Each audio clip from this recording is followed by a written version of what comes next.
Ladies and gentlemen, welcome to the afternoon session of the opening day today, the 11th of September, 1893. We now introduce you to Swami Vivekananda from India and request him to address us. Swami Vivekananda. Sisters and brothers of America.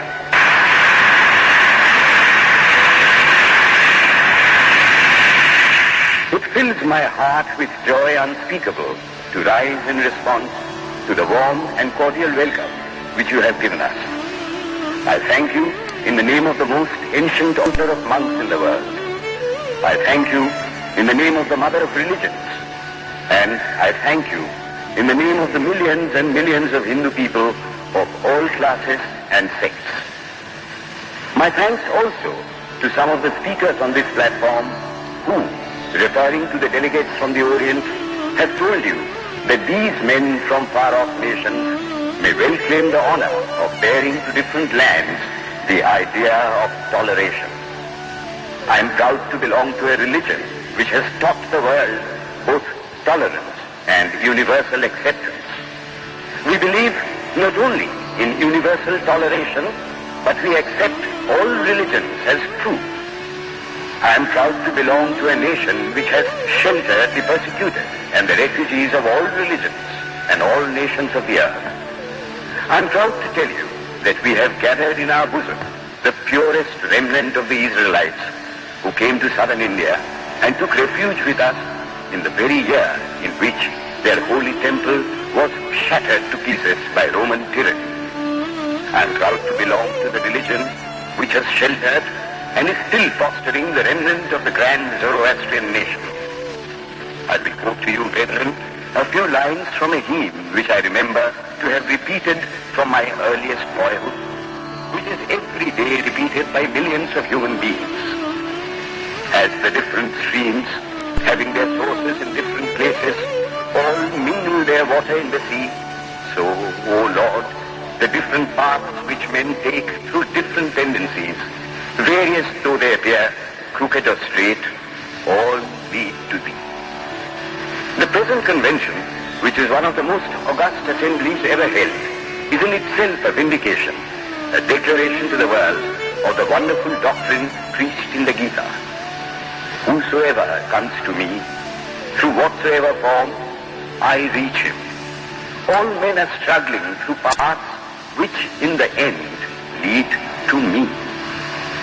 Sectarianism, bigotry, and its horrible descendant, fanaticism, have long possessed this beautiful earth. They have filled the earth with violence, drenched it often and often with human blood, destroyed civilization, and sent whole nations to despair. If not been for these horrible demons, human society would be far more advanced than it is now. But their time is come, and I fervently hope that the bell that tolled this morning in honor of this convention may be the death knell of all fanaticism, of all persecutions with the sword or with the pen, and of all uncharitable feelings between persons wending their way to the same goal.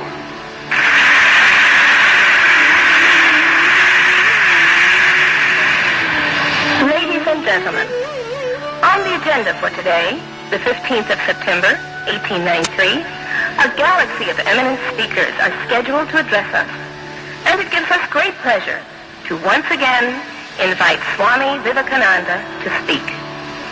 His subject for today, why we disagree. I will tell you a little story. You have heard the eloquent speaker who has just finished say, let us cease from abusing each other, and he was very sorry that there should be always so much variance. But I think I should tell you a story which would illustrate the cause of this variance. A frog lived in a well. It had lived there for a long time.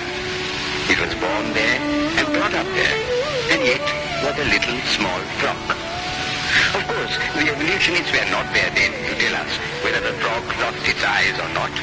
But for our story's sake, we must take it for granted that it had its eyes, and that it every day cleansed the water of all the worms and bacilli that lived in it with an energy that would do credit to our modern materialists. In this way, it went on and became a little sleek and fat. One day, another frog that lived in the sea came and fell into the well. Where are you from? I am from the sea. The sea? How big is that? Is it as big as my well? And he took a leap from one side of the well to the other. My friend, said the frog of the sea, how do you compare the sea with your little well? Then the frog took another leap and asked, is your sea so big? What nonsense you speak, to compare the sea with your well. Well then, said the frog of the well, nothing can be bigger than my well. There can be nothing bigger than this. This fellow is a liar, so turn him out. That has been the difficulty all the while. I am a Hindu. I am sitting in my own little well and thinking that the whole world is my little well. The Christian sits in his little well and thinks the whole world is his well. The Mohammedan sits in his little well and thinks that is the whole world. I have to thank you of America for the great attempt you are making to break down the barriers of this little world of ours, and hope that in the future the Lord will help you to accomplish your purpose.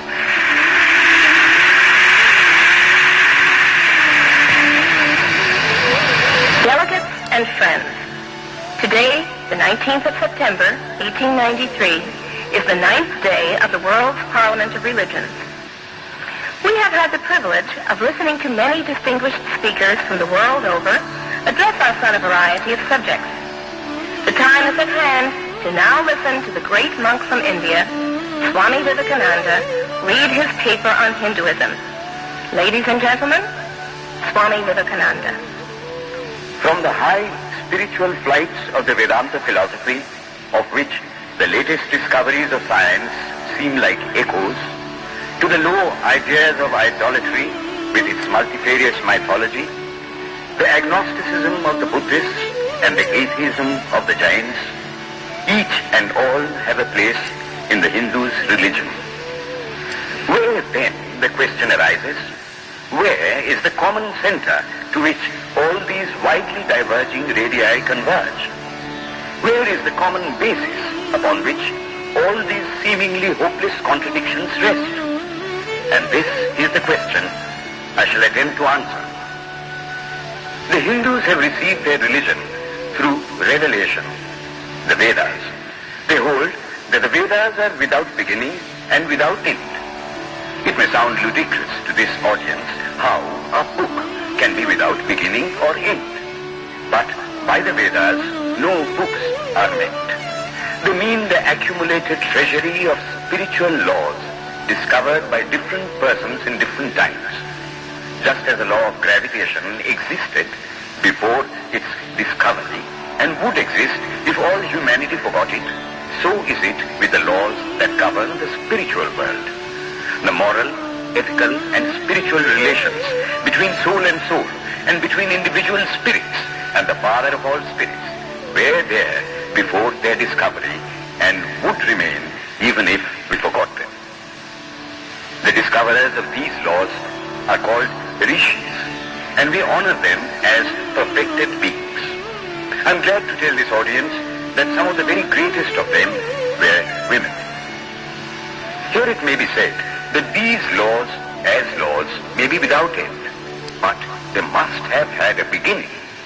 The Vedas teach us that creation is without beginning or end. Science is said to have proved that the sum total of cosmic energy is always the same. Then, if there was a time when nothing existed, where was all this manifested energy? Some say it was in a potential form in God. In that case, God is sometimes potential and sometimes kinetic, which would make him mutable. Everything mutable is a compound, and everything compound must undergo that change which is called destruction. So, God would die, which is absurd. Therefore, there never was a time when there was no creation. If I may be allowed to use a simile, creation and creator are two lines without beginning and without end, running parallel to each other. God is the ever-active providence by whose power systems after systems are being evolved out of chaos, made to run for a time, and again destroyed. This is what the Brahmin boy repeats every day. The sun and the moon the Lord created like the suns and moons of previous cycles. And this agrees with modern science. Here I stand, and if I shut my eyes and try to conceive my existence, I, what is the idea before me? The idea of a body. Am I then nothing but a combination of material substances? The Vedas declare, no. I am a spirit living in a body. I am not the body. The body will die, but I shall not die. Here am I in this body. It will fall, but I shall go on living. I had also a past. The soul was not created, for creation means a combination, which means a certain future dissolution. If then the soul was created, it must die. Some are born happy, enjoy perfect health with beautiful body, mental vigor, and all wants supplied. Others are born miserable. Some are without hands or feet. Others again are idiots and only drag on a wretched existence. Why, if they are all created, why does a just and merciful God create one happy and another unhappy? Why is he so partial? Nor would it matter in the least to hold that those who are miserable in this life will be happy in a future one. Why should a man be miserable even here in the reign of a just and merciful God? In the second place, the idea of a creator God does not explain the anomaly, but simply expresses the cruel fiat of an all-powerful being. There must have been causes then, before his birth, to make a man miserable, and those were his past actions. Are not all the tendencies of the mind and the body accounted for by inherited aptitude? Here are two parallel lines of existence, one of the mind, the other of matter. If matter and its transformations answer for all that we have, there is no necessity for supposing the existence of a soul. But it cannot be proved that thought has been evolved out of matter. And if a philosophical monism is inevitable, spiritual monism is certainly logical and no less desirable than a materialistic monism. But neither of these is necessary here. We cannot deny that bodies acquire certain tendencies from heredity, but those tendencies only mean the physical configuration through which a peculiar mind alone can act in a peculiar way. There are other tendencies peculiar to a soul caused by his past actions, and a soul with a certain tendency would, by the laws of affinity, take birth in a body which is the fittest instrument for the display of that tendency. This is in accord with science, for science wants to explain everything by habit, and habit is got through repetitions. So, repetitions are necessary to explain the natural habits of a newborn soul, and since they were not obtained in this present life, they must have come down from past lives. There is another suggestion. Taking all these for granted, how is it that I do not remember anything of my past life? This can be easily explained. I am now speaking in English. It is not my mother tongue. In fact, no words of my mother tongue are now present in my consciousness. But let me try to bring them up and stay Russian. That shows that consciousness is only the surface of the mental ocean, and within its depths are stored up all our experiences. Try and struggle. They would come up, and you would be conscious even of your past life. This is direct and demonstrative evidence. Verification is the perfect proof of a theory, and here is the challenge thrown to the world by the rishis. We have discovered the secret by which the very depths of the ocean of memory can be stirred up. Try it, and you would get a complete reminiscence of your past life. So then, the Hindu believes that he is a spirit. Him the sword cannot pierce, him the fire cannot burn, him the water cannot melt, him the air cannot dry. The Hindu believes that every soul is a circle, whose circumference is nowhere, but whose center is located in the body. and that death means the change of the center from body to body. Nor is the soul bound by the conditions of matter. In its very essence, it is free, unbounded, holy, pure, and perfect. But somehow or other, it finds itself tied down to matter and thinks of itself as matter. Why should the free, perfect, and pure being be thus under the thraldom of matter is the next question. How can the perfect soul be deluded into the belief that it is imperfect? We have been told that the Hindus shirk the question and say that no such question can be there.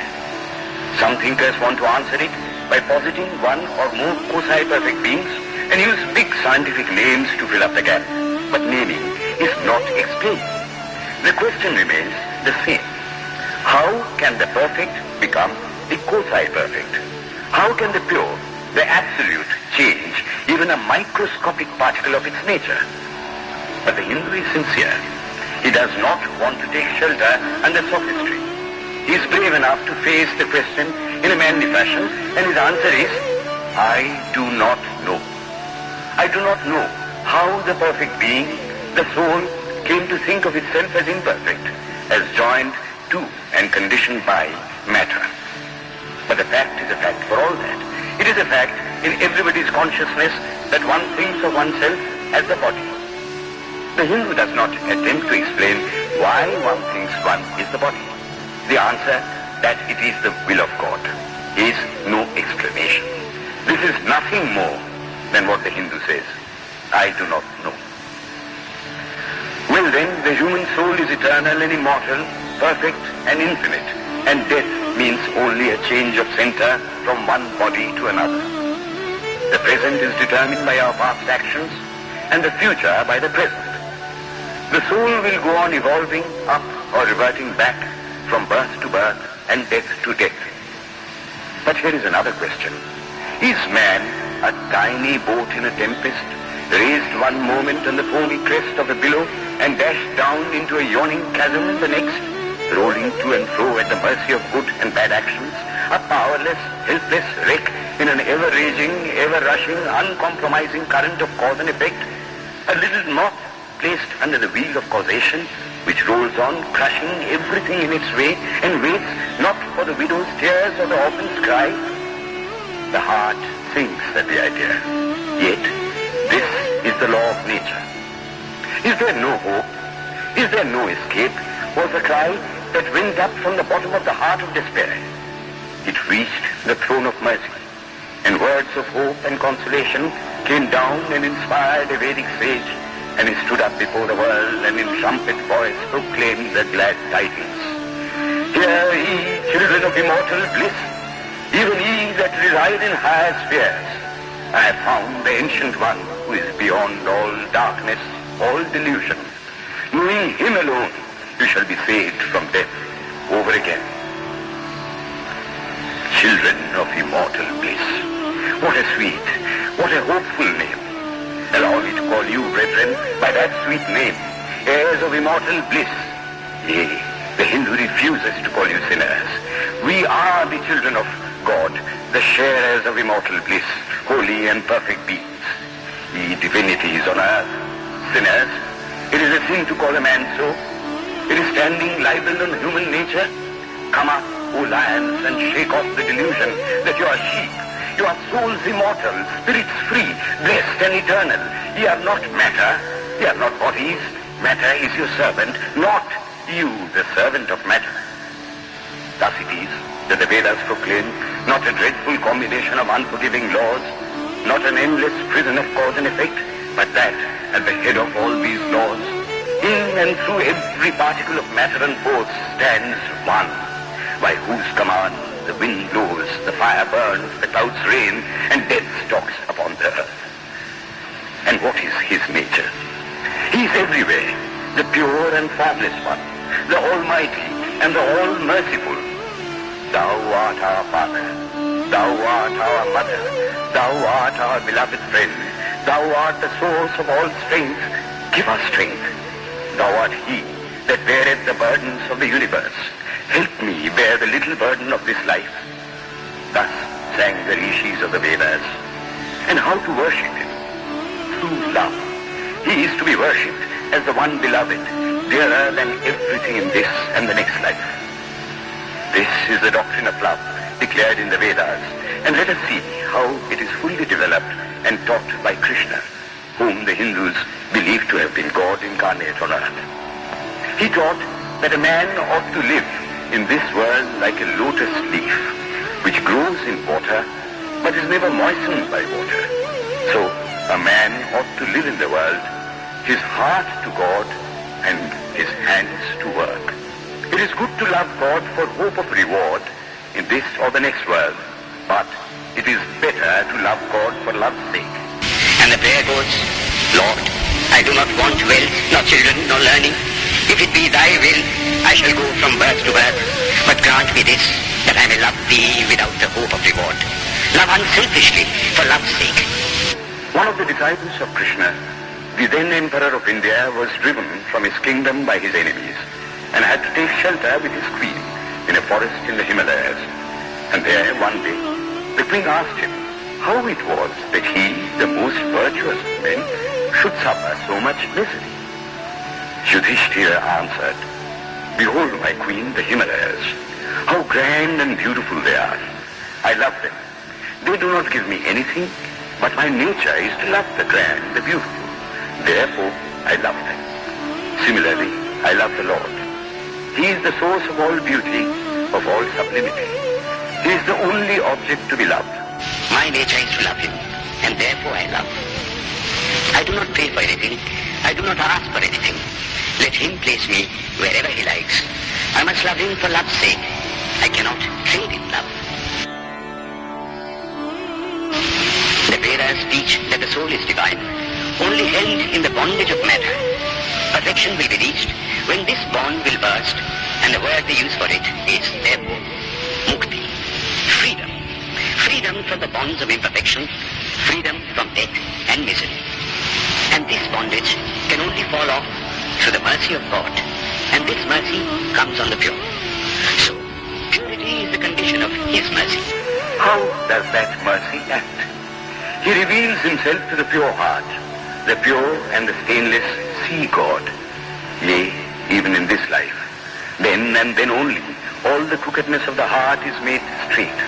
Then all doubt ceases. He is no more the freak of a terrible law of causation. This is the very center, the very vital conception of Hinduism. The Hindu does not want to live upon words and theories. If there are existences beyond the ordinary, sensuous existence, he wants to come face to face with them. If there is a soul in him which is not matter, if there is an all-merciful universal soul, he will go to him direct. He must see him, and that alone can destroy all doubts. So, the best proof a Hindu sage gives about the soul, about God, is, I have seen the soul, I have seen God. And that is the only condition of perfection.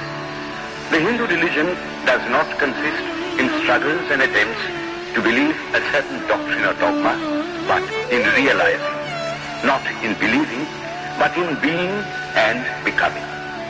Thus, the whole object of their system is by constant struggle to become perfect, to become divine, to reach God and see God. And this reaching God, seeing God, becoming perfect, even as the Father in heaven is perfect, constitutes the religion of the Hindus. And what becomes of a man when he attains perfection? He lives a life of bliss infinite.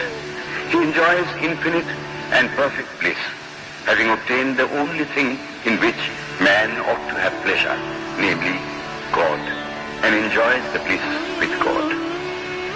So far, all the Hindus are agreed. This is the common religion of all the sects of India.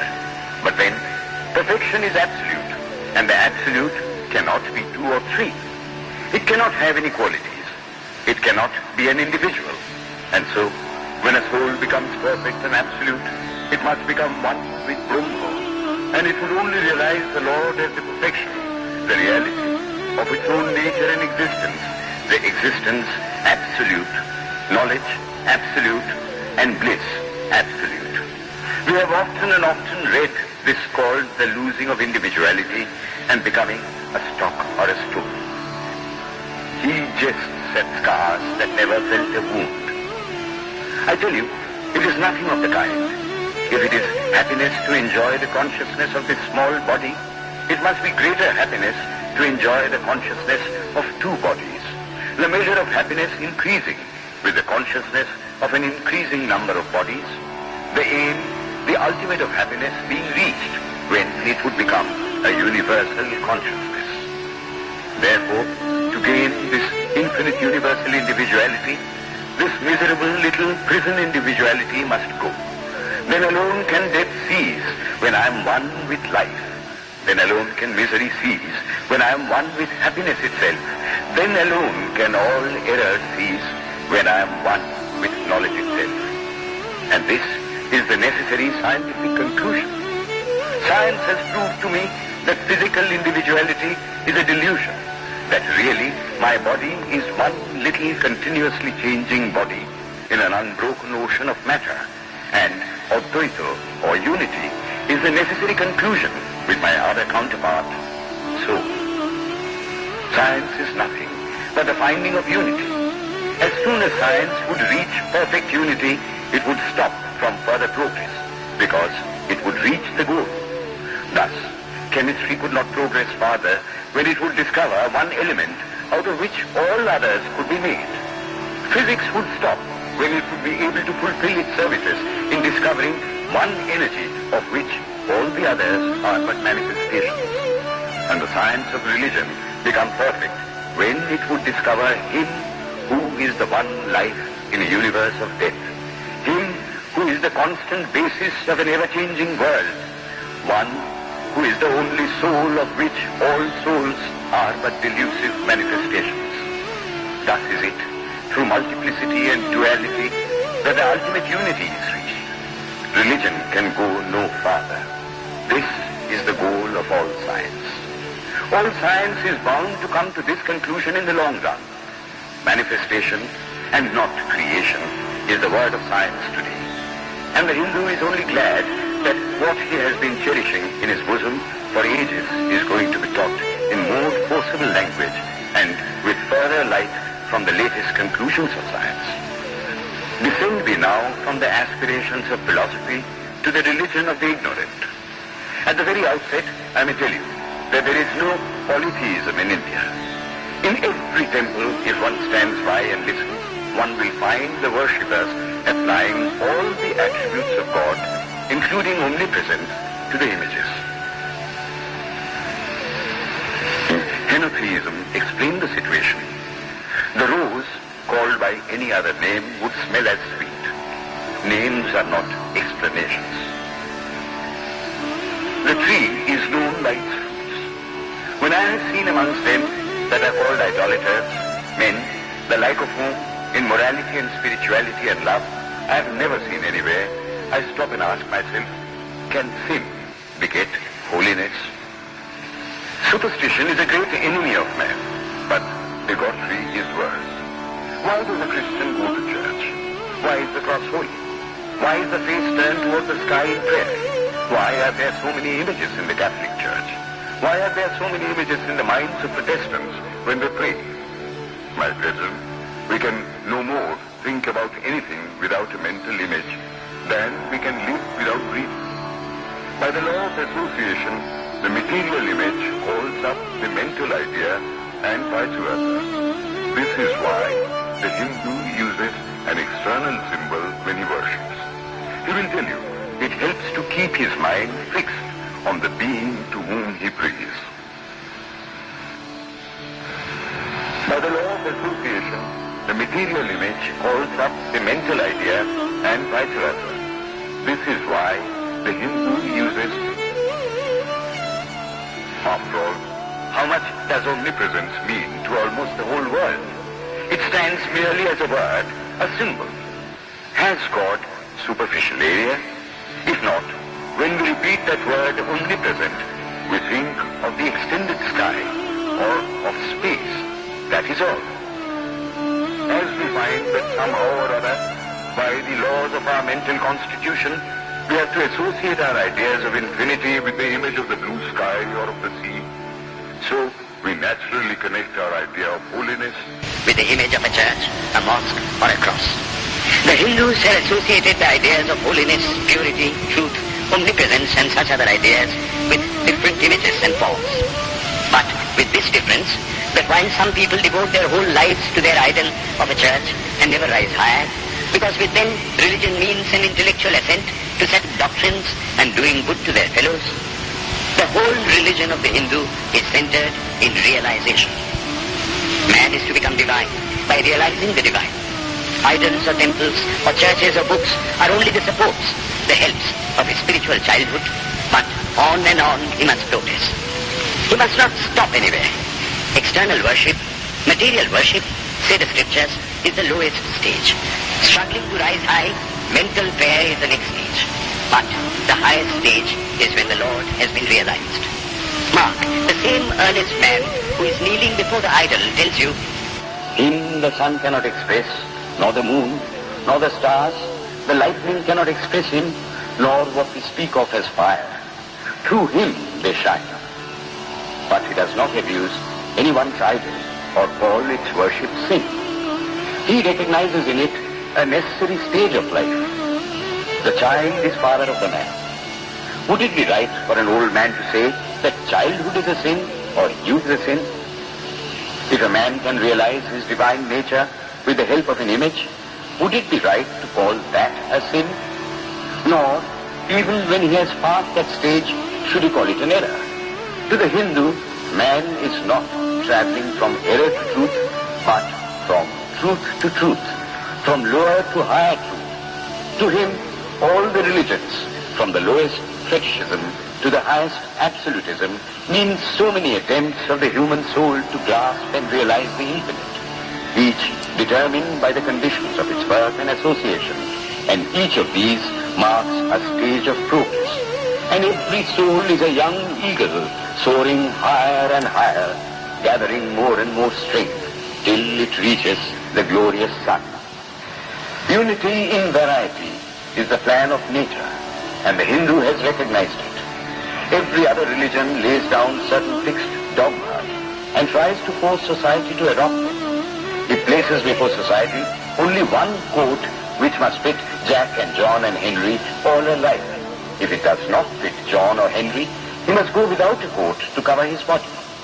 The Hindus have discovered that the absolute can only be realized or thought of or stated through the relative, and the images, crosses and crescents are simply so many symbols, so many pegs to hang spiritual ideas on.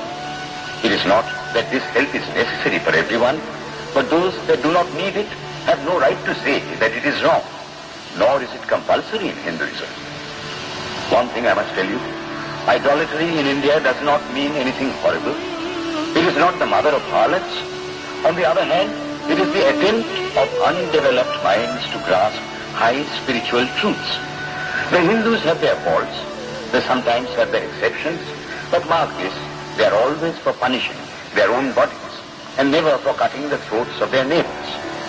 If the Hindu fanatic burns himself on the fire, he never lights the fire of Inquisition. And even this cannot be laid at the door of his religion any more than the burning of witches can be laid at the door of Christianity. To the Hindu then, the whole world of religions is only a traveling, a coming up of different men and women through various conditions and circumstances to the same goal. Every religion is only evolving a God out of the material man, and the same God is the inspirer of all of them. Why then are there so many contradictions? They are only apparent, says the Hindu. The contradictions come from the same truth, adapting itself to the varying circumstances of different natures. It is the same light coming through glasses of different colors, and these little variations are necessary for purposes of adaptation. But in the heart of everything, the same truth reigns. The Lord has declared to the Hindu in his incarnation as Krishna, I am in every religion as a thread through a string of pearls. Wherever thou seest extraordinary holiness and extraordinary power raising and purifying humanity, know thou that I am there. And what has been the result? I challenge the world to find throughout the whole system of Sanskrit philosophy any such expression as that the Hindu alone will be saved and not others. Says Vyasa, we find perfect men even beyond the pale of our caste and creed.